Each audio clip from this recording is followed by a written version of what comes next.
I'm now sitting in the coastal cruise, which is my ticket to paradise. I will be 3 days on the beach to go where the swimming, something, I don't know. So I'm very curious how this will be. This is the first cruise trip ever for me, and I've heard so much about this trip. Very curious.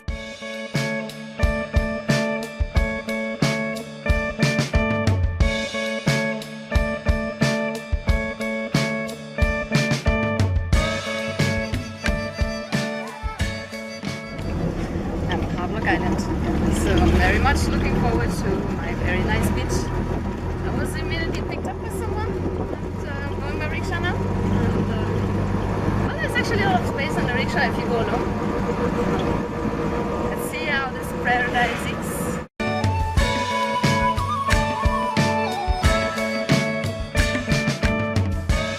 Havelock Island is the largest of the islands belonging to the Ritchie's archipelago, a chain of islands east of Great Andaman and situated 57 kilometers northeast of Port Blair. A bit more than 5,000 people live here, and their main income is tourism with a focus on promoting ecotourism. But here they are preparing the roads for the coming of the Indian president, who visited this island just one day after I left, and they work mainly by hand. So this is a different situation than you would see it in Europe.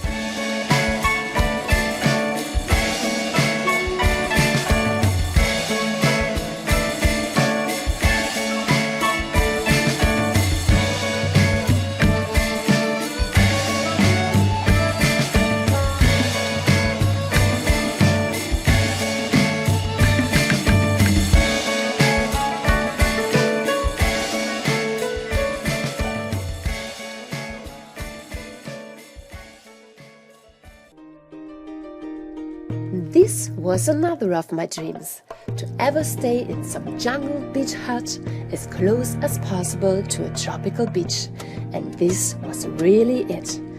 Look how cozy this place is. I stayed in one of these 5 bamboo beach huts here with 2 layers.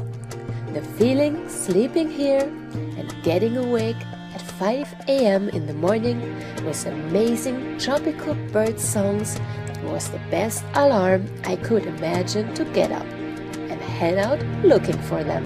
The team here is super friendly and helpful and all speak perfect English.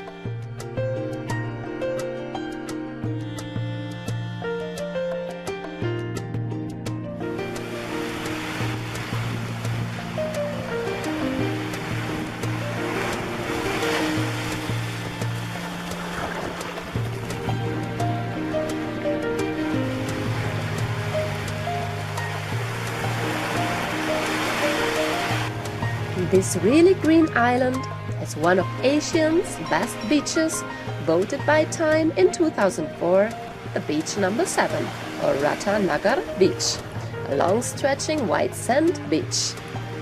Here we're still at beach number 5, which is our beach. Actually, this island is a swim, dive and snorkeling paradise, even though they say you should look out for the saltwater crocodile, which I haven't seen.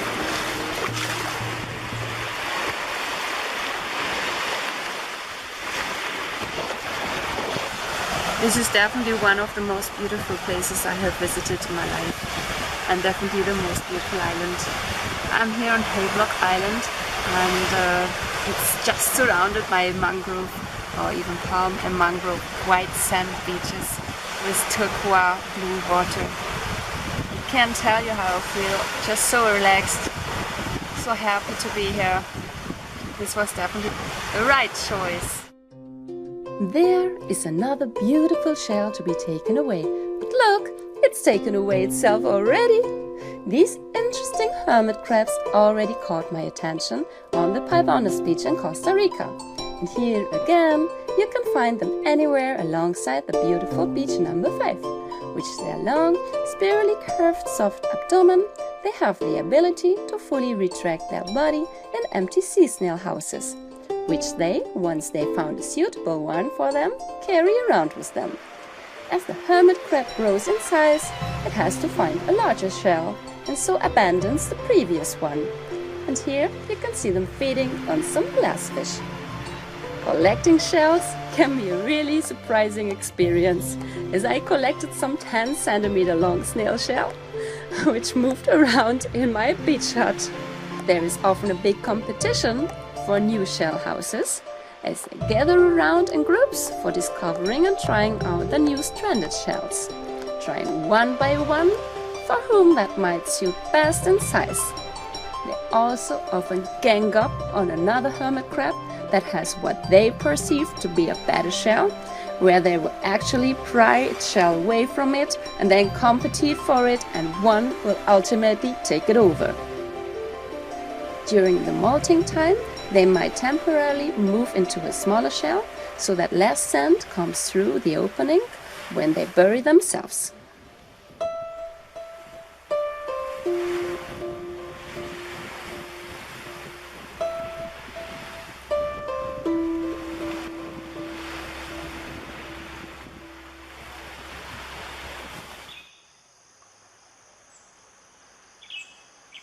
I was really amazed by this huge, almost swarm of swallows. Might this be the Pacific ones? I was not able to find that out.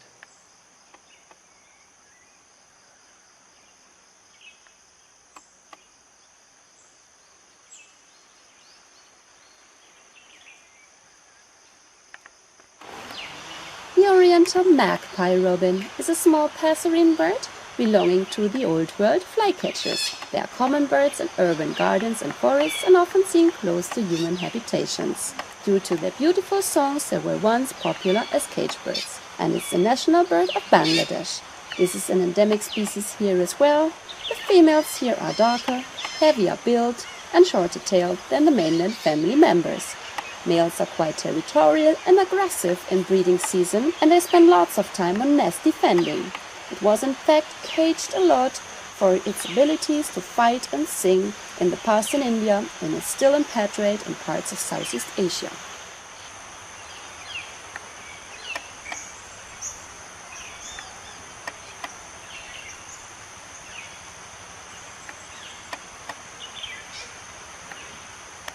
The brown shrike is a little shrike that is only found in India.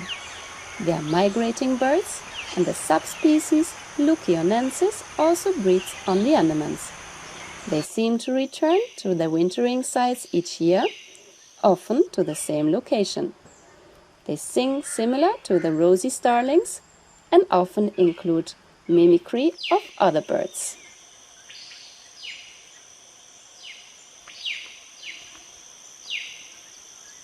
My second day on Havelock Island. Wow, it's massive. I was woken up this morning by beautiful bird voices, and I thought it was not light yet, so I didn't want to get up, but then I saw the sunrise coming, and so I got my camera and I got up and I went birding, and I've seen so many birds, the dollar bird and many swallows, the yellow oriole, I think it was a crested bulbul. It's so beautiful here. I'm really feeling sad about leaving tomorrow, or day after tomorrow already again. So this is really a heavenly place. It's beautiful beaches and birds. The Andaman green imperial pigeon again. I have filmed that one already on South Andaman. This is the Asian fairy bluebird. Its shiny marine blue back feathers are simply amazing. Here is a male searching for food. The female is totally bluish, but more dark, dull blue. The Andaman species has a more heavier bill.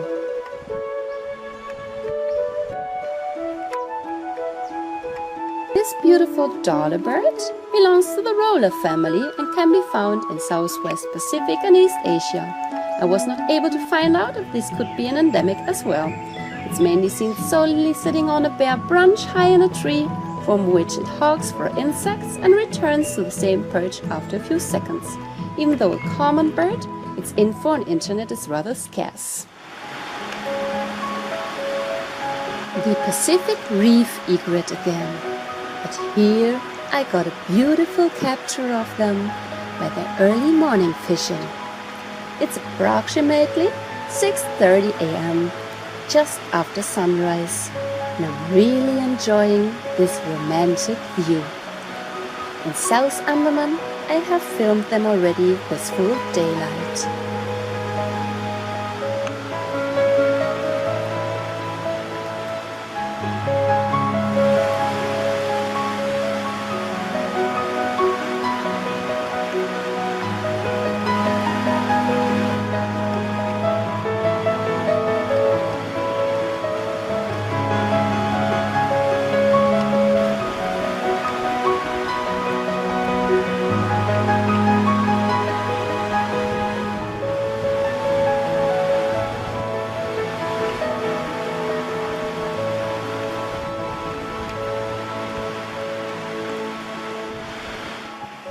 So quiet and relaxing, waiting on its ocean perch, here we have the collared kingfisher once more.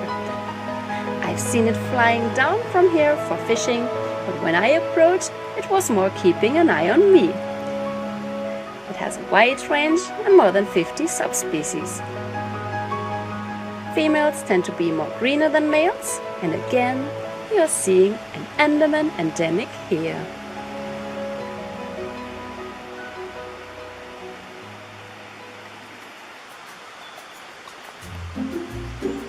This is the Andaman eastern jungle crow.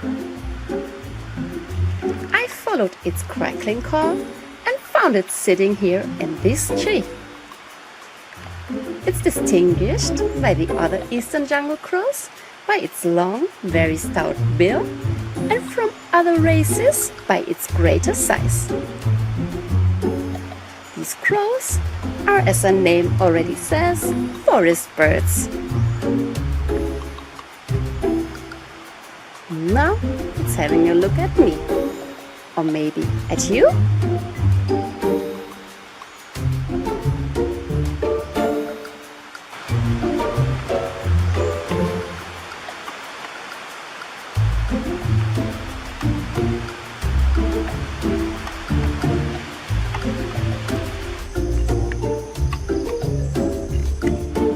Tail drongo, not the lesser, it's the Andaman greater raccotail, which have much reduced crests. And this one already misses one of its elongated tail feathers. These birds are quite intelligent and aggressive, and will sometimes even mock the larger birds, especially in nesting. Is this the endemic Andaman drongo, which is recognized by its deeply forked tail and heavy black bill? Plumage is black, all glossed with green. The female is smaller and has a less forked tail, but on this one here I'm still wondering what it should be.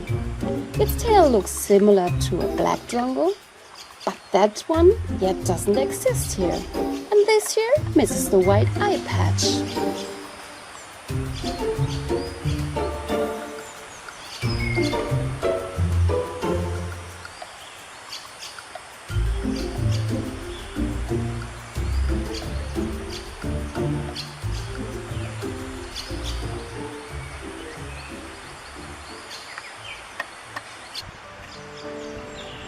I had no idea which birds I would be able to find during my 2-day stay on Havelock Island.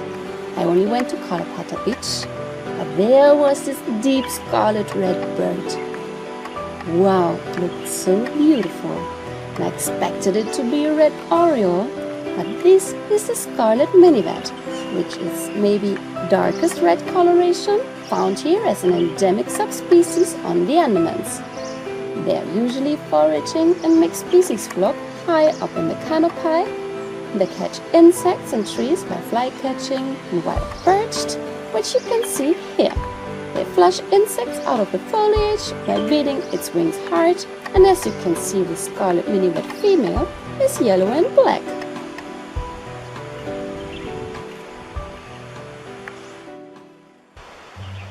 This species here seems to be the Andaman red-breasted or mustached parakeet.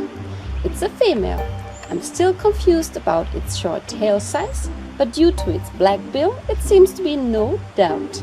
These parakeets are quite noisy with vocalizations and letting their leftovers from their nuts falling to the forest ground. So you must at least hear them once you are close to them.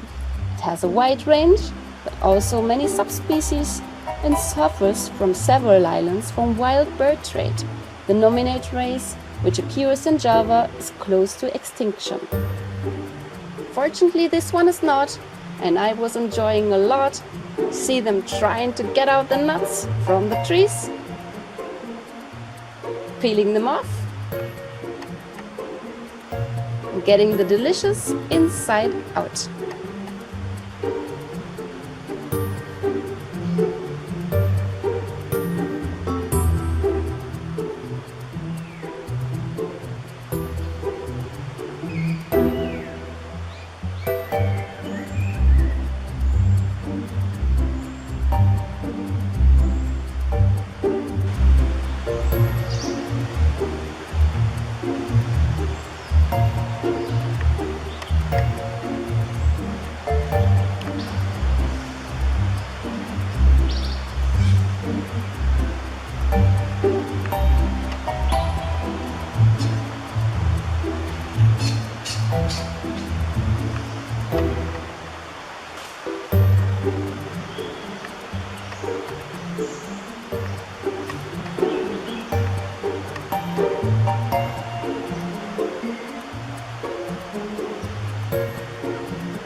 Andaman Islands Alexandrine parakeet.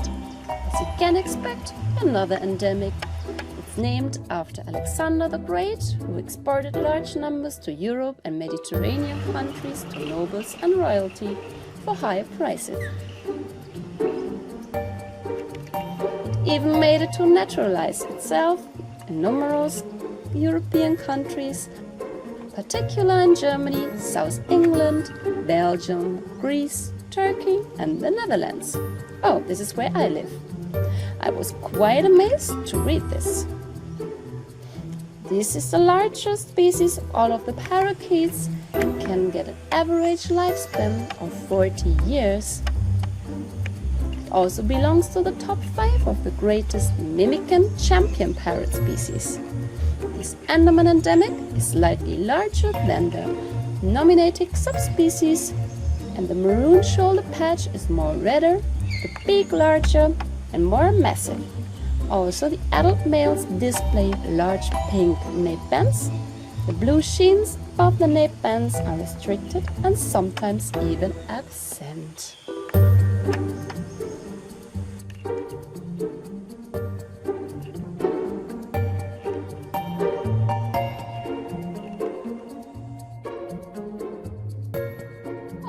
This small minivet is a very cute, colorful, tiny bird.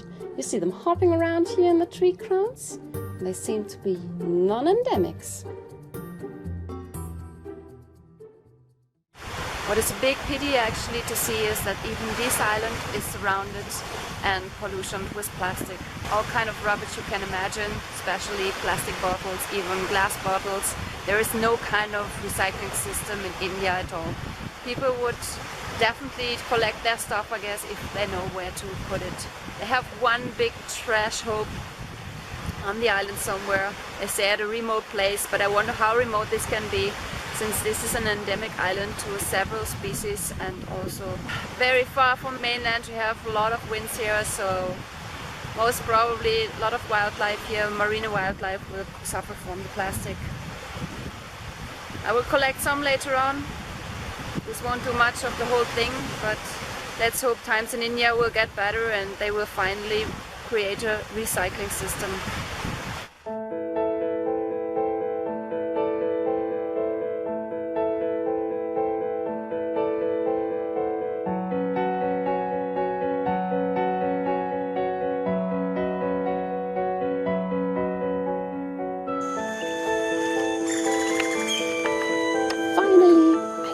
Olive-backed sunbird on a video. This is the male, more colorful, and it's having this blue feathered throat area.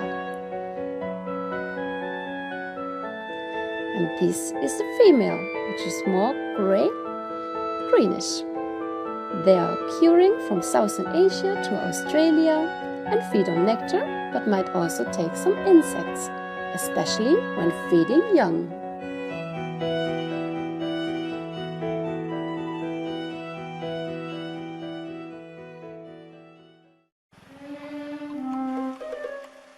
And this beautiful yellow bird is the black-naped oriole, which can be found in many parts of Asia. Sexes look alike, but females have more greenish wing linings. I filmed them on 2 days, very high up in the trees against the sunlight. Both days they were very busy finding and killing their favorite food here, which seems to be caterpillars. It seems they're even specialized in poisoning ones, by hitting and squeezing them around on the branches till they release their poison. Generally feeds on berries and insects. This Andaman subspecies is endemic and resident to the Andamans. And the mainland species, they go wintering in China. This Andaman subspecies has all black wings and their calls are even different from the Nicobar ones. Sad to know is that in many parts of Southeast Asia they are still trapped and sold as caged birds.